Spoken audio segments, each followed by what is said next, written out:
아멘. 10일 일정으로 종교개혁지 순례를 은혜 중에 잘 마치고 왔습니다. 목사님 가서 여비도 보태시고 가서 목사님들 좀 대접도 하시고 이렇게 해주신 분도 계시고 또 뒤에서 기도하고 관심 갖고 해주신 모든 분들께 감사를 드립니다. 독일, 체코, 오스트리아, 스위스 그리고 프랑스 5개국을 순례하면서 유럽의 종교개혁자들의 삶과 행적을 보고 왔습니다. 유럽의 종교개혁은 16세기 초 마틴 루터와 존 칼빈이 주도하였습니다.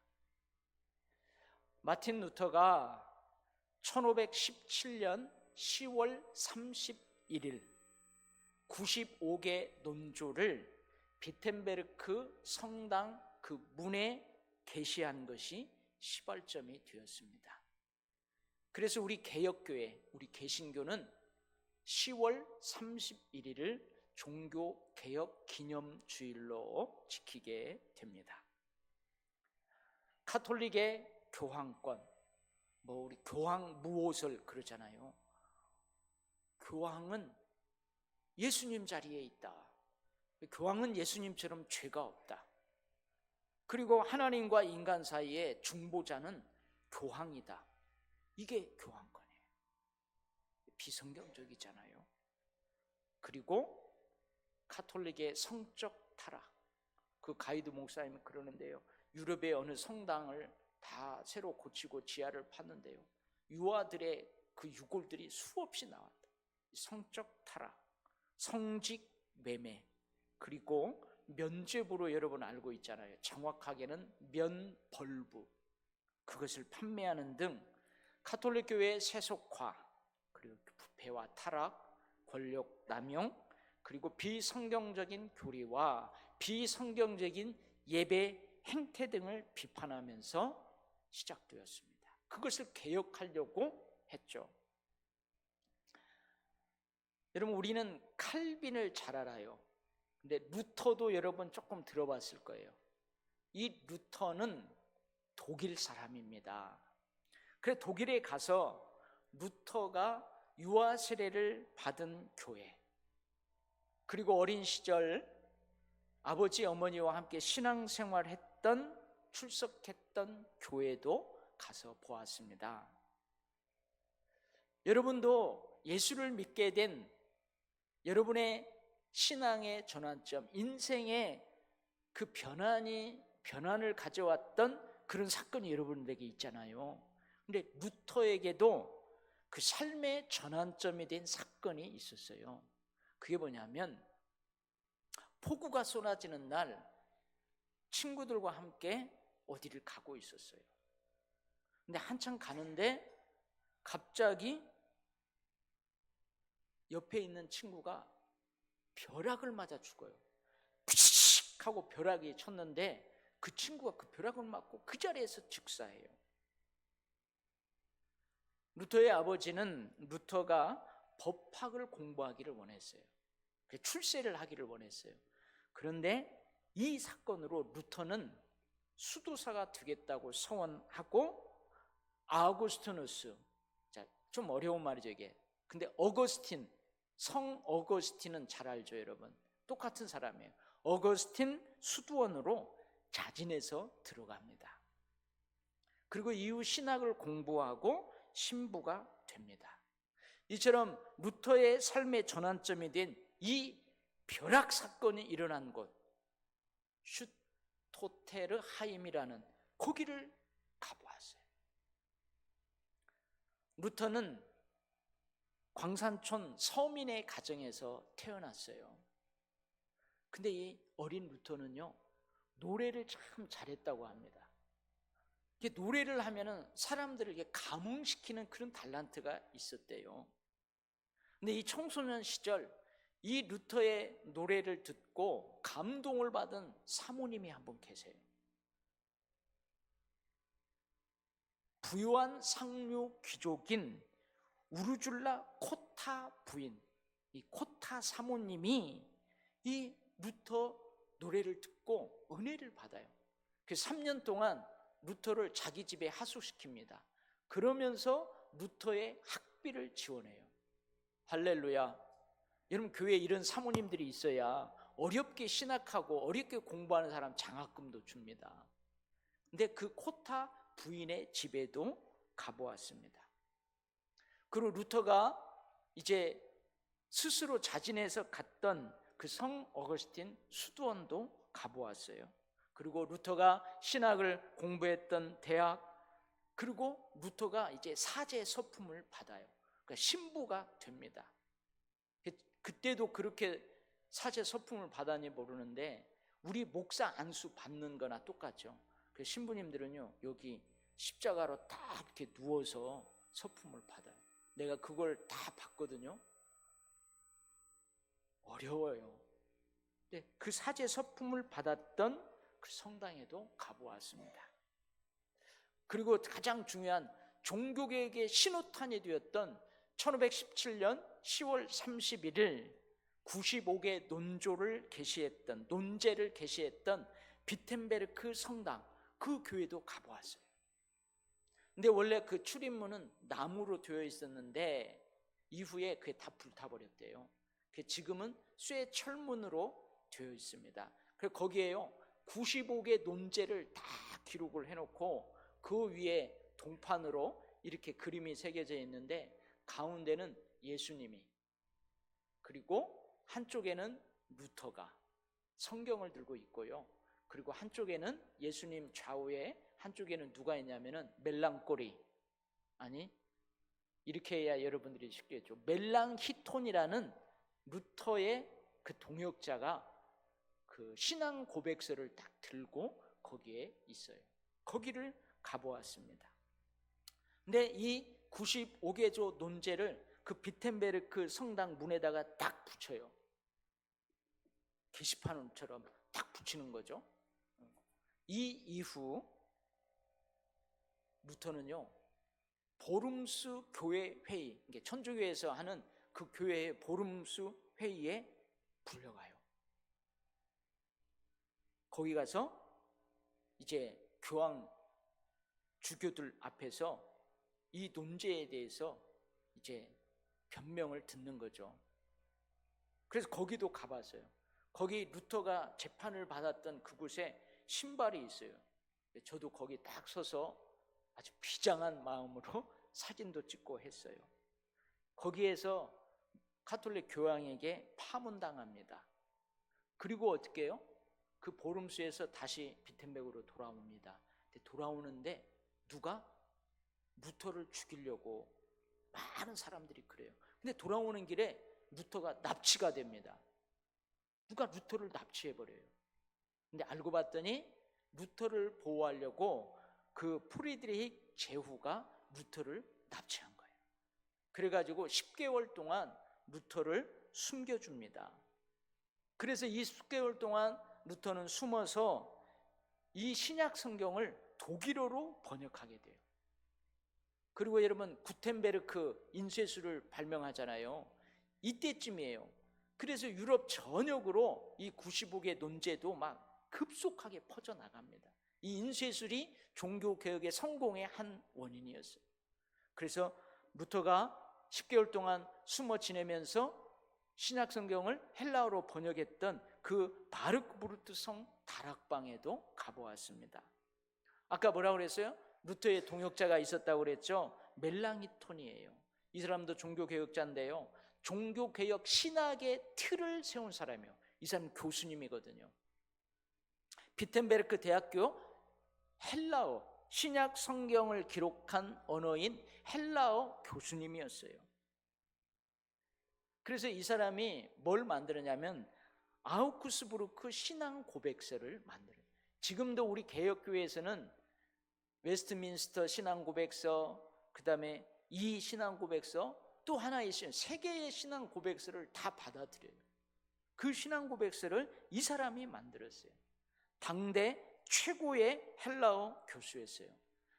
이분도 이제 루터와 함께 멜랑히톤 이분도 종교개혁을 하는데 이분은 뭘 외쳤냐면 아드 폰테스, 본질로 돌아가자, 근본으로 돌아가자. 이게 뭐냐면 성경으로 돌아가자는 거예요. 그래서 거기도 가봤어요. 그 대학에도 가보고, 그 다음에 이제 루터도 죽죠. 멜랑인톤도 죽어요. 그리고 루터를 모르게 보호해줬던 프리드리히 제후도 죽어요. 근데 이 사람들의 무덤이 있는 그 성당에도 가봤습니다. 여러분, 천주교 신부님들은 결혼해요, 안 해요? 안 해요. 이게 사제 독신 제도예요. 근데 이게 처음부터 그런 게 아니에요. 1123년 카톨릭 교회 법에 의해서 이제 그게 제정이 된 거예요. 근데 이게 비성경적이라는 거죠. 그래서 개혁교회, 개혁하는 종교 그 개혁자들은 다 신부님들이에요. 거의 신부님들인데 이분들은 다 결혼을 하게 됩니다. 루터도 결혼을 하게 돼요. 그러니까 독일의 그 루터에 의해서 종교개혁이 일어나니까 수녀원의 수녀들도 다 나와가지고 이 종교개혁자들하고 결혼을 합니다. 근데 다 결혼하는데 한 수녀님은 누가 안 데려가. 근데 그 동상도 가봤거든요. 이쁘게 생겼어요. 근데 안 데려가, 아무도. 나이도 많고 하니까. 그래서 누가 이 사람하고 결혼하냐면 루터가 결혼해요. 폰 보라, 이 루터의 사모님이 됩니다. 근데 이 폰 보라는요, 개혁교회 여인들의 가정생활의 모본이 돼요. 사모님들의 모본이 됩니다. 그래서 수녀원에서 아주 당당하게 나오는 그 동상이 세워져 있는 그 루터의 집에도 저희들이 가보았습니다. 그러면 이 느지막이 결혼하는 루터 결혼식 주례를 한 목사님이 계세요. 그리고 루터가 결혼해서 아이들을 낳는데 그 아이들 유아 세례를 줘요. 그리고 루터가 죽을 때 그 루터의 장례식을 집례합니다. 그러니까 결혼식 주례도 하고 아이들 세례도 주고 그 다음에 장례식까지 다 해요.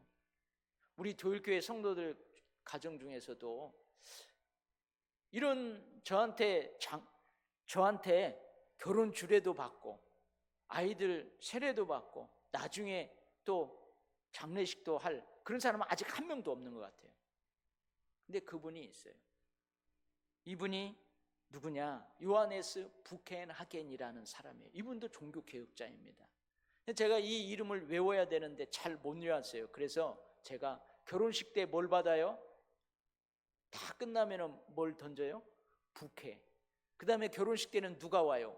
하객들이 오잖아요. 그래서 내가 부케 하객, 부겐하겐 이렇게 외웠어요. 이 사람도 종교개혁자입니다. 그래서 이 사람의 동상이 세워진 것도 가봤어요. 여러분, 카톨릭 당시 교회는요, 제가 설교할 때 우리나라 말로 설교 못해요. 라틴어로 합니다. 라틴어. 예배도요, 예배의 부름 이것도요 다 라틴어로 해요. 그러니까 여러분들은 무슨 말인가 몰라. 그냥 듣기만 하는 거예요. 그리고 성경도요, 번역 성경을 사용하면 안 돼요. 라틴어 성경만 사용해야 했습니다. 그래서요, 성도들은 성경 내용을 몰라요. 그래서 여러분, 그 중세 시대 때 그 카톨릭 성당에 가보면은 그 스테인드 글라스 있잖아요. 거기에 막 다 그림 그려져 있고, 이 옆에 성화 그림 그려져 있고, 또 석상들이 이렇게 있잖아요. 그게 성경을 모르니까 그런 걸 통해서 신앙교육을 하니라고 그랬어요. 그 당시 신부님들 중에서도요, 성경을 한 번도 읽어보지 않고 성경을 못 본 사람들도 많았다는 거예요. 근데 이 요하네스 부켄하겐은 예배 그리고 성만찬을 독일어로 드린 최초의 개신교 목사예요. 그 다음에 이제 우리가 이 프랑스에 와가지고요, 존 칼빈, 이 장로교회의 그 모든 교리를 다 만든 사람이 이 칼빈이에요. 여러분도 알고 있을 거예요. 칼빈이 쓴 저서 중에 뭐가 있어요? 그 유명한 기독교 강요가 있습니다. 근데 이 사람은 프랑스 사람이에요. 그래서 존 칼빈은 미국 이름이고 프랑스 이름으로는 뭐라고 하냐면 장 깔뱅이라고 그래요. 장, 이것도 아니에요. 좀 불어예요. 프랑스어로 장 깔뱅. 그래서 우리 신학교 다닐 때요, 그 역사 신학을 가르치는 목사님은 존 칼빈이라고 끝까지 하고, 저 프랑스에서 이 존 칼빈 그 전공으로 공부하고 있는 그 이수영 교수님은 끝까지 장 깔뱅 그랬었어요. 어쨌든 근데 이분은 프랑스 사람인데 스위스 제네바에 와서 목회를 합니다. 그리고 제네바에서 종교개혁을 일으켜요. 그래서 칼빈이 목회했던 그 제네바에 있는 교회도 가보았어요. 그리고 칼빈이 살았던 교회도 가보고, 그리고 칼빈이 죽습니다. 그 무덤이 있는 공원, 그리고 그 공원 옆에 보면 나중에 그 종교개혁 기념비 세운 그것도 있어요. 내가 언제 기회가 되면 그 사진으로 한번 보여줄 텐데, 거기 가서 얼마나 큰 감동을 받았는지 몰라요. 왜 그러냐면요, 칼빈이 처음 목회했던 그 교회가 생피에르 교회예요. 그리고 아까 종교개혁 기념비가 세워진 그 공원에 가보면요, 그 성당하고 기념비하고 똑같은 글귀가 있어요. 그게 뭐냐면 포스트 테네브라스 룩스라는 글씨가 새겨져 있어요. 근데 이게 무슨 뜻이냐면 어둠 후에 빛이 비친다. 할렐루야. 그래서 제가 이제 인솔하면서요, 마이크 잡고 차 타고 먼 길 갈 때마다 터널이 들어와요. 그러면 내가 포스트 테네브라스 룩스 하면서 잠깐 멈췄다가 터널 빠져나오면 또 이야기하고, 그러면서 은혜를 또 그렇게 경험을 했습니다. 여러분, 종교개혁자 칼빈은 어떤 마음으로 그 제네바시의 종교개혁을 굴하지 않고 이루어내었느냐 하면, 그는 이런 마음을 가졌어요. 하나님께 바쳐진 희생 제물처럼 내 벌떡벌떡 뛰는 심장을 하나님께 드립니다. 그러면서 굴하지 않고 이 종교개혁을 이루어 나갔어요. 그래서 저희들을 가이드한 선교사님이 독일 선교사님이에요. 그 독일을 유창하게 합니다. 근데 이 선교사님이 우리들 어디 갈 때마다 따라서 하라는 거예요. 뭐라고 따라서 하냐면 내 심장을 하나님께 드리자, 내 심장을 하나님께 드리자, 그러는 거예요. 여러분도 한번 따라서 해봐요. 내 심장을 하나님께 드리자. 근데 저는 안 따라서 했어요.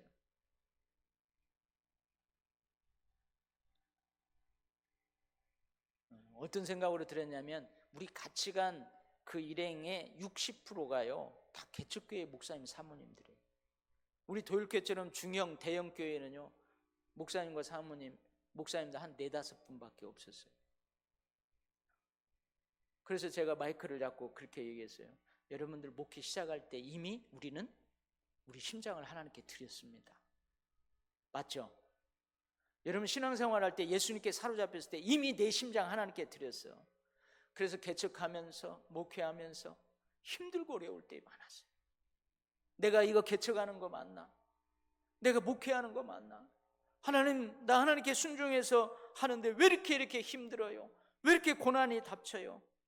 그때마다 주님께서 우리가 드린 그 심장 심폐소생술을 해주지 않았다면 우리 여기까지 못 왔습니다. 그래서 우리는 이렇게 고백합시다.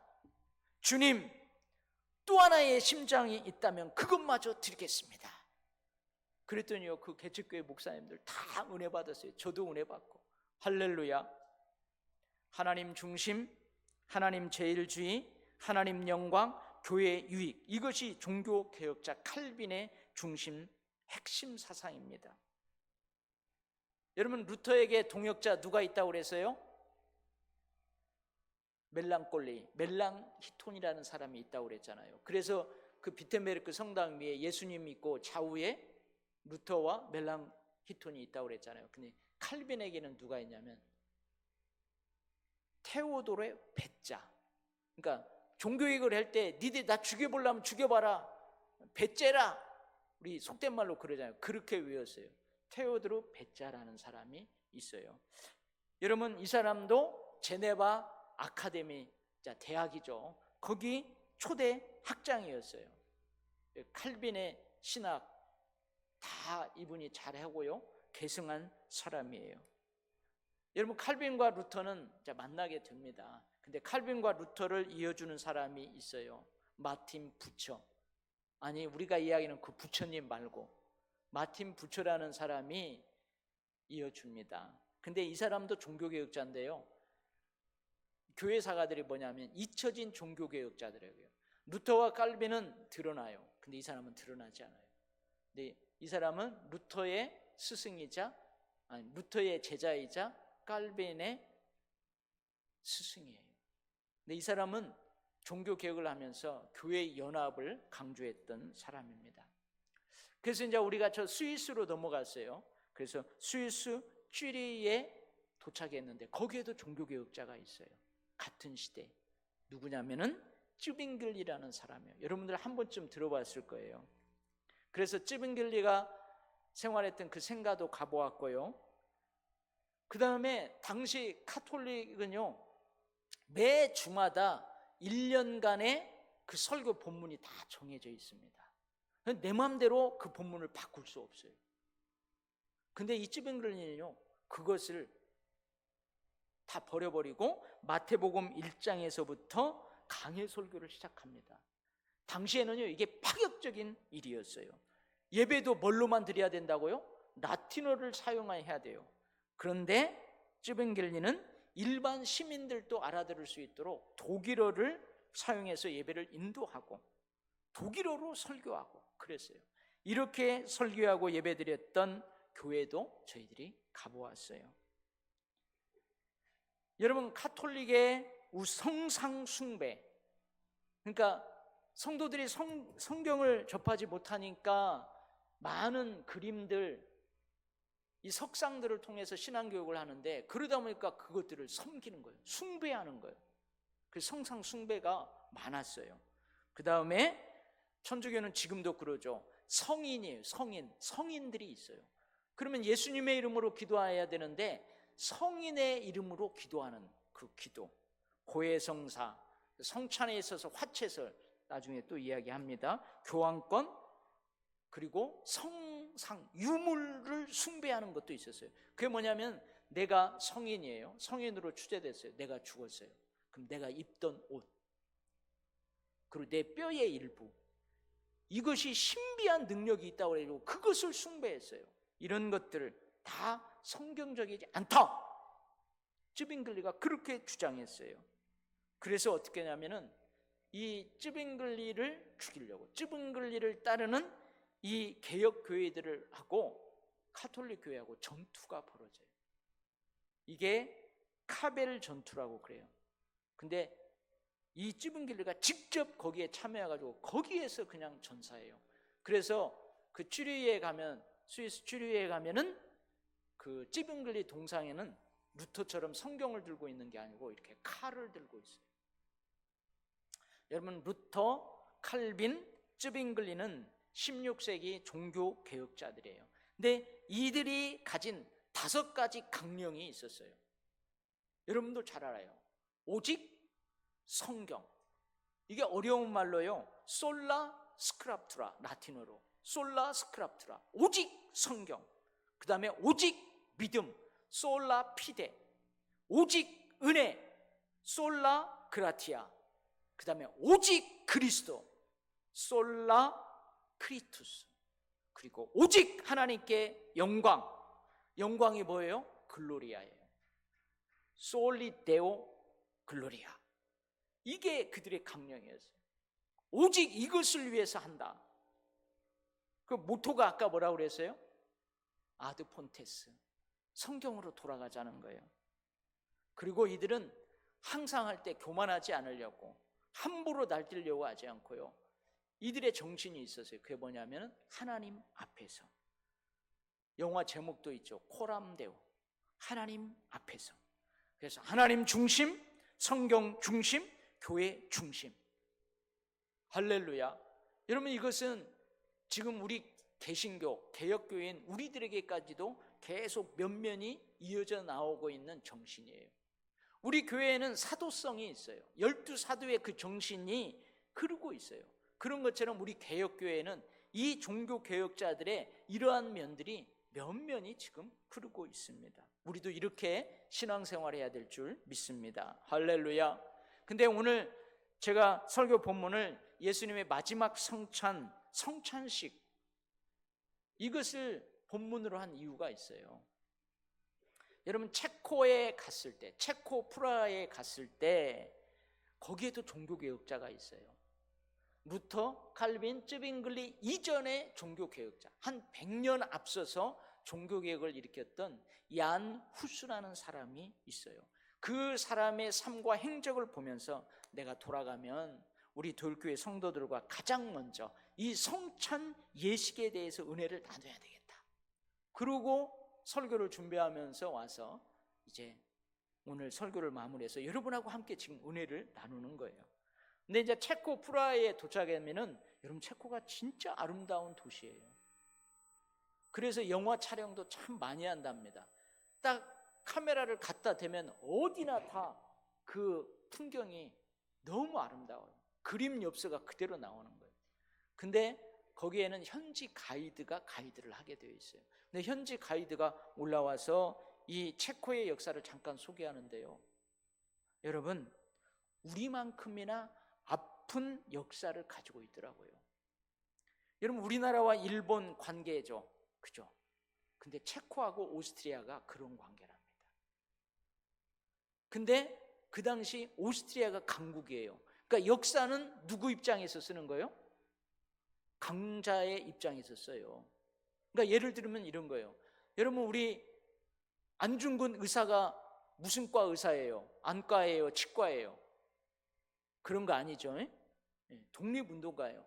그러니까 안중근 의사, 윤봉길 의사, 이분들은 우리나라 입장에서는 그들은 독립운동가예요. 근데 일본의 입장에서는 그들은 뭐예요? 테러리스트예요. 그래서 오스트리아에서 그렇게 역사를 써놨다는 거예요. 그래서 현지 가이드가 체코에 왔으니까 체코 입장에서 좀 역사를 봐줬으면 좋겠다면서 이야기하더라고요. 그래서 체코 하면 뭐가 생각나요? 그래서 내가 체코슬라바키아 이야기를 했어요. 그랬더니, 목사님 아직도 그걸 기억하고 있습니까? 그래요. 여러분, 원래는 체코가 1948년에 공산국가예요. 소련 스탈린에 의해서요 공산국가가 됩니다. 그래서 그때 우리가 뭐예요? 체코슬라바키아라고 했어요. 근데 이 공산국가의 그 폭정, 압제가 너무 심하니까 어떻게 해요? 이 프라하 시민들이 들고 일어나요. 그래서 어떻게 해요? 프라하의 봄, 그것이 있었어요. 항쟁이 있었어요. 이게요 공산당에 의해서 숨겨져 있어요. 근데 우리 옛날에 광주 8일, 오늘이죠, 오늘 5.18 광주 항쟁 때에 외국 기자들에 의해서 이게 세계에 알려진 것처럼 거기에서 어떤 한 사람에 의해서 그것이 세계에 알려져요. 그 다음에 이제 체코하고 슬로바키아가 분리가 되고, 그 다음에 체코 공화국이 이제 들어서면서 지금의 역사가 되었어요. 그러니까 근현대사를 보면 우리나라만큼이나 아픔이 있는 곳이 프라하예요. 체코 프라하. 근데 너무 아름다운 도시죠. 근데 여기에 종교개혁자 야누스가 있어요. 루터, 칼빈, 쯔빙글리보다 약 100여 년 앞서서 종교개혁을 일으켰던 사람. 그 야누스의 사상과 신학이 16세기 종교개혁자들에게 영향을 미쳤어요. 그래서 야누스를 교회사가들은 뭐라고 하느냐? 종교개혁의 새벽별, 종교개혁의 불씨, 그렇게 불러요. 이 사람도 파문을 당해요. 카톨릭의 그 부패, 타락, 세속화, 비성경적인 교리, 예배, 그걸 비판하면서 개혁을 외치다가 파면당합니다. 그리고 이 사람이요, 저 콘스탄틴 글이 압송이 돼요. 소환이 돼요. 그래서 그 회의에서요 이 사람 이단자라고 하면서 처형시키라고 그래요. 근데 어떻게 처형시킨 줄 아세요? 화형을 시켜버려요. 십자가에다가 메어놓고 산채로 밑에서 불을 질러서 화형으로 순교했어요. 화형당에 순교했어요. 그래서 이 프라하 구시가지 광장에 가면은 그 얀 후스가 화형당해서 죽은 지 500년 되는 그것을 기념하기 위해서 얀 후스의 동상을 세워놨어요. 근데 동상을 가까이에서 멀리서 볼 때는요, 아주 야누스가 당당하게 이렇게 딱 걸어 나오는 그런 모습을 하고 있어요. 가까이에서 봤더니요, 그 주변에요 불타 죽는 사람들의 형상이 다 있는 거예요. 야누스도 그렇게 불타 죽었는데 이제 그 불을 이기고 당당히 걸어 나오는 모습으로 그렇게 동상을 세워놨는데, 그 밑에 뭐라고 써 있느냐, 이렇게 써 있어요. 진리를 사랑하고 진리를 말하고 진리를 행하라. 여러분, 체코프라하는 아름다운 도시이지만 가톨릭의 부패에 대항하여 종교개혁을 외치다가 황제 권력에 의해서 무자비하게 탄압당한 그 흔적들이 여러 곳이 있어요. 나중에 이 야누스가 화형으로 죽은 다음에 이들을 추종하는 개혁파 사람들이 있게 되는데, 이 사람들을 후스파라고 그래요. 가톨릭 황제는 이들을 진멸하려고 했어요. 그래서 전쟁을 일으키죠. 그 체코 타보르라는 곳을 가봤습니다. 여기는 뭐냐면 야누스가 화형을 당한 다음에요, 온건파하고 강경파로 나눠져요. 근데 강경파에는 도시의 서민들, 농민들이 중심이 돼요. 그래서 이들은 그 아름다운 도시 프라하 남쪽 90km 정도 떨어진 그 마을로 다 이주를 합니다. 근데 거기가 돌산이에요. 근데 거기 이주해가지고요, 이 사람들이 가지고 나온 재산을 다 내놓아요. 집 짓는데, 그 마을을 형성하는데 다 내놓아요. 그 돌산을 흙으로 메꿔서 그 위에 집을 지었어요. 그리고 그 지하에 가보니까요, 개미집처럼 집집마다 지하 통로로 다 연결이 되어 있어요. 그리고 그 지하에는요, 생활 공간도 있어요. 피난 공간도 있어요. 이게 타보르예요. 타보르라는 작은 성, 그 마을에도 가보았습니다. 그리고 야누스 동상이 이렇게 있는데요, 저쪽 옆쪽에 우리 드럼 있는데 저쪽에요, 땅에 십자가가 28개가 그려져 있어요. 우리 뭣도 몰랐어요. 아니, 왜 땅에다 이렇게 십자가를 그려놨다냐.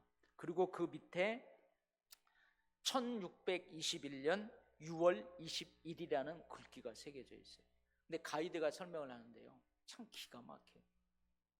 이 야누스의 그 이후에 종교개혁 사상을 따랐던 그 귀족들이 있어요. 귀족 지도자들이 거기에서 처형당했대요. 우리나라도 여러분, 처음에 복음이 들어왔을 때에 저 어디에 서울에 가면은 그 양화진, 거기에 가면은요, 처음 복음을 받아들일 때에 그 목베어서 죽임당한 사람들이 거기 쫙 있잖아요. 28명이 있어요. 그 귀족 지도자들이 거기서 처형을 당했다는 거예요. 원래는 27개가 있었대요. 근데 한 명이 죽이려고 하니까 도망가요. 도망가다가 죽어요. 그래서 그 사람까지 거기 합쳐가지고 28명이 그렇게 순교를 했습니다.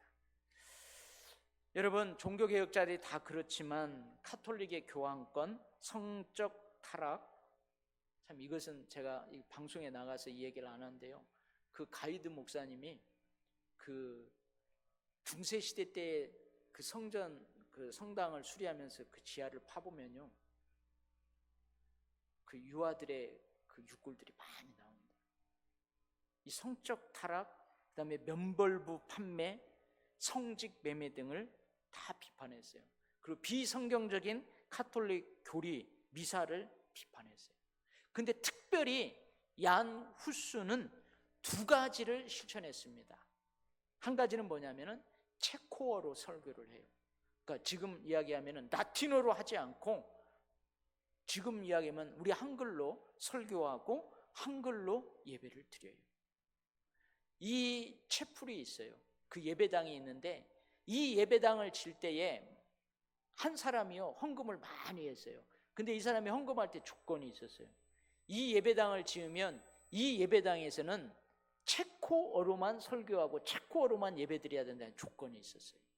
거기에서 얀 후스가 10년 동안 예배드리고 설교를 했습니다. 여러분, 성경도 라틴어만 가져야 돼요. 근데 여러분, 독일어로 번역한 그 성경을 쓰고 그랬다는 거예요. 당시에는 카톨릭에 반하는 행동이었어요. 그 다음에 또 한 가지 한 것이 뭐냐면 오늘 설교와 관련이 있어요. 바로 성찬이에요. 성찬. 여러분, 지금도 카톨릭에서는 성찬을 나눌 때 일반 성도들에게 잔을 줘요, 안 줘요? 안 줍니다. 제가 신학교 다닐 때에 이제 교수님들이 저 동방 정교도 한번 가보고 카톨릭도 가보라고 해가지고 저희 신학생들이 갔어요. 갖고 저 뒤에 몰려 있어가지고 그 성찬을 할 때 줄을 서서 했어요. 그러면은 천주교는 지금 딱 오면은요, 신부님이 떡만 줘요, 일반 성도들에게. 근데 떡도 어떻게 줘요? 해면은 신부님이 거기다 이렇게 넣어줘요. 근데 우리는 그걸 모르잖아요. 딱 섰어. 우리한테 줄 알고 이러고 있었거든요. 그런데 신부님이 알아챘을까요? 못 챘을까요? 저리 가라고 안 줘요. 아닌 것을 아니까. 지금도 그들은 잔을 받지 못합니다.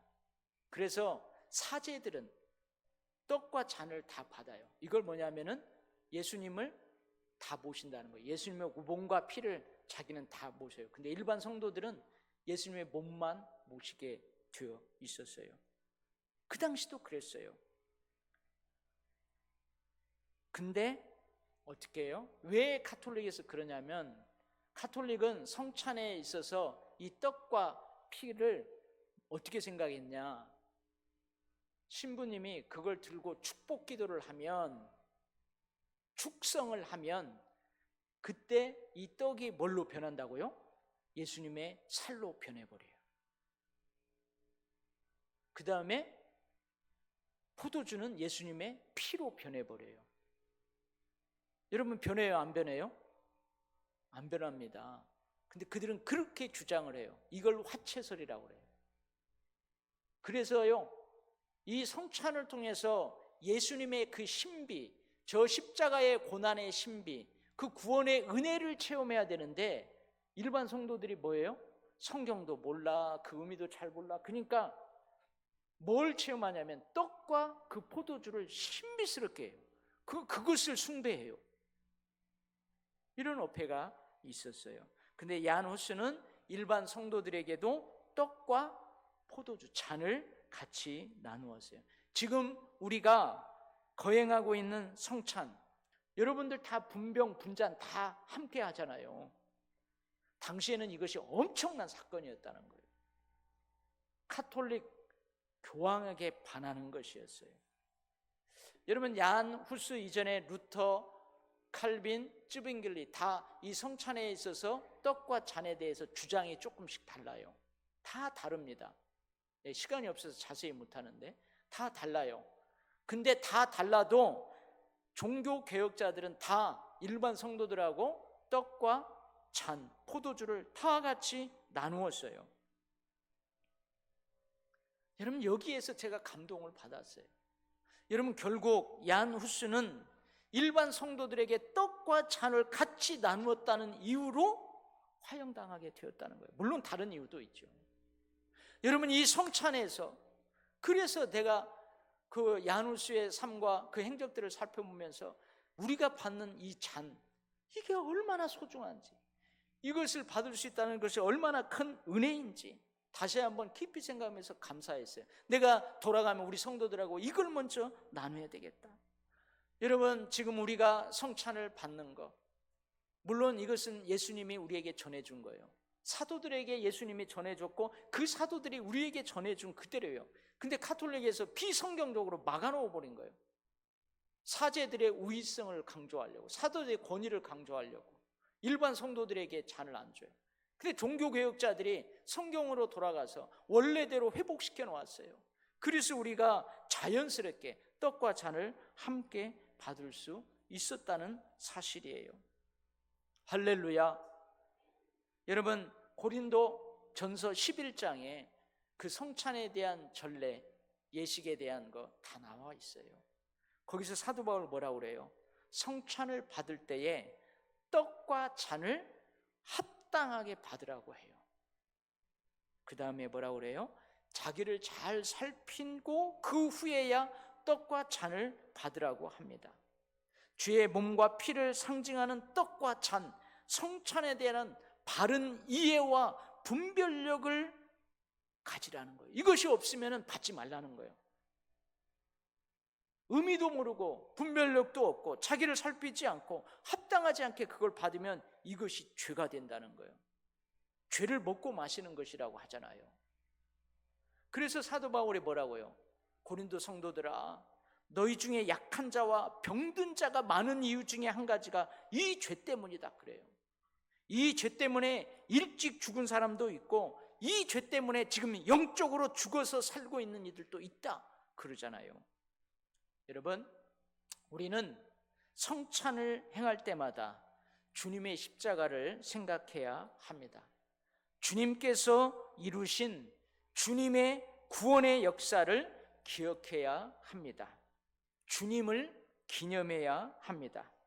그리고 주님 다시 오실 것을 기억해야 합니다. 주님 다시 오실 때까지 주님의 죽으심, 주님의 십자가의 구원의 은혜를 전해야 합니다. 할렐루야. 여러분, 종교개혁자들은 성찬에 대한 비성경적인 가톨릭 교회의 가르침을 거부했어요. 성경을 따랐어요. 예수님께서 제자들과 함께 나누었던 성찬, 그리고 사도들이 교회에 전하고 또 전하고 전한 성찬 예법을 따랐어요. 떡과 잔을 같이 나누었어요. 종교개혁자들은 성경을 따라 예수님께 받은 대로, 예수님께 받은 사도들이 전해준 대로 성찬 예식을 거행하다가 화형을 당했어요. 순교를 당했어요. 여러분, 우리 대한민국의 개혁교회가 세워져 있는 과정, 복음이 들어오는 과정에도 많은 순교자가 있었어요. 그 이전에 유럽 종교개혁자들의 순교와 희생이 있었기 때문에 그 개혁교회의 교리와 그 신앙들이 우리에게까지도 전해진 거예요. 할렐루야. 오늘 이 설교를 듣는 우리 도율교회 성도님들, 여러분들은 앞으로 성찬을 받을 때에 아마 더욱더 은혜가 넘쳐날 거예요. 할렐루야. 특별히 여러분 잔을 받을 때에 더욱더 은혜가 넘쳐나시기를 바랍니다. 성찬에 임할 때마다 이 성찬이 얼마나 귀하고 소중하고 얼마나 거룩한지를 생각하시기를 바랍니다. 여러분, 이 성찬에 참여하지 않으면 주님과 상관없다고 그러잖아요. 성찬을 받는 우리가 성찬을 받은 이후에 어떻게 주님과 교제하고 어떻게 성도들과 교제하며 십자가의 구원의 은혜를 전해야 하는지를 여러분 늘 성찬할 때 생각할 수 있기를 바랍니다. 할렐루야. 기도하겠습니다. 하나님 아버지,